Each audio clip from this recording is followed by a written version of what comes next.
voici le Spearfish de Méditerranée, le lancier de Méditerranée. Celui-ci c'est un moule en résine qui a été réalisé par Christophe de Cap-Vert. Un très très beau poisson à l'identique, hein, tel que vous pourrez en pêcher. Donc c'est un poisson qui est assez long, assez fin, pas très lourd.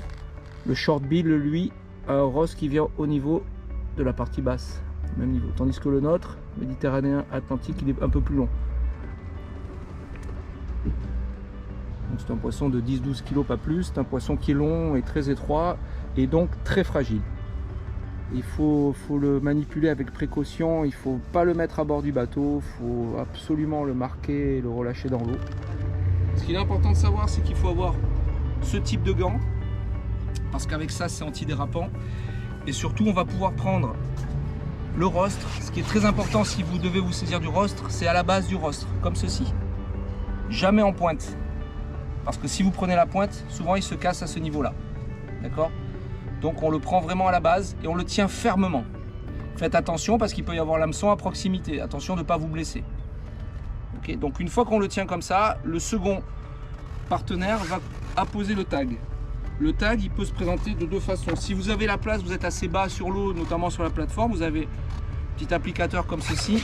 C'est important de l'enfoncer profondément à ce niveau-là à peu près. Sur le dos, hein, à peu près là. Pas sur le flanc ni la partie de la tête. Mais à partir de là jusqu'ici, vous pouvez appliquer et incliner vers l'arrière, comme ceci. Donc on rentre un coup sec, on rentre environ de 3 cm. Voilà, si votre bateau est haut, que vous n'avez pas la possibilité avec votre main d'aller au plus proche du poisson, on va vous fournir des sticks de cette longueur, hein, qui vous permettront de taguer le poisson en étant sur le pont du bateau. Hein, donc vous allez planter à ce niveau-là à peu près, bien incliné vers l'arrière, un coup sec, paf, votre tag sur environ 2-3 cm. Mais vous aurez besoin d'une perche comme ceci. On vous les fournira pour le programme de marquage des lanciers. Voilà, ça c'est pour le marquage. Et si vous avez la possibilité, sans blesser le poisson, c'est très important, vous essayez à l'aide d'une paire de ciseaux de prélever un petit bout de pinule ici, tout petit, hein, quelque chose de 5 mm, ou éventuellement sur la pectorale, tout petit bout. On découpe un petit bout de 5 mm qu'on va mettre dans une fiole. C'est pour pouvoir faire des analyses et vérifier si les poissons restent en Méditerranée ou migrent en Atlantique ou vont sur la côte américaine, quel est leur programme. Mais ça c'est très important pour les biologistes qui vont étudier la génétique du poisson. C'est un poisson qui va bouger dans tous les sens, donc il faut le tenir fermement à ce niveau-là. Mais si vous voyez qu'il y a des risques qui s'abîment, on laisse tomber, on arrête la procédure, on le relâche de suite.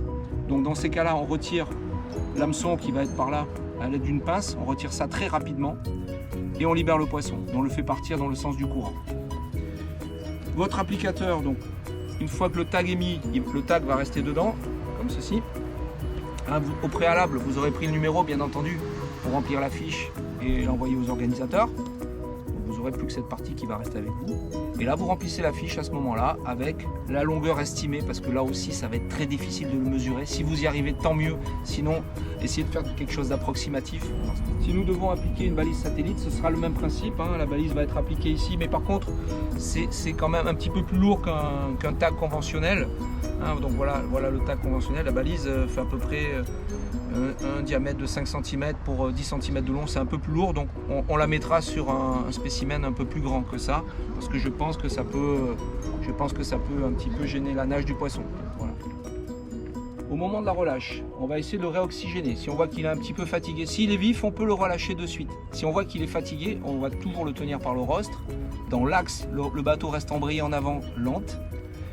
On tient un petit peu la nageoire dorsale comme ceci, dans l'axe du bateau. Et on essaie de l'animer un petit peu pour le faire respirer pendant quelques minutes, quelques secondes. Et si vous voyez que le poisson commence à bouger la queue, ben vous le lâchez toujours dans l'axe du bateau et il va partir tout seul. Vous verrez sur les images qu'on a déjà enregistrées, ça se passe très très bien. Mais il est important que le poisson reste dans l'axe du bateau et le bateau en marche avant lente. Si c'est sur le côté parallèle au bateau, longside, c'est très bien. Sur la plateforme arrière, des fois avec le remous des hélices, c'est un peu plus délicat. Mais essayez de le mettre sur le côté de la plateforme et vous l'accompagnez comme ceci. Et après vous le lâchez tranquillement.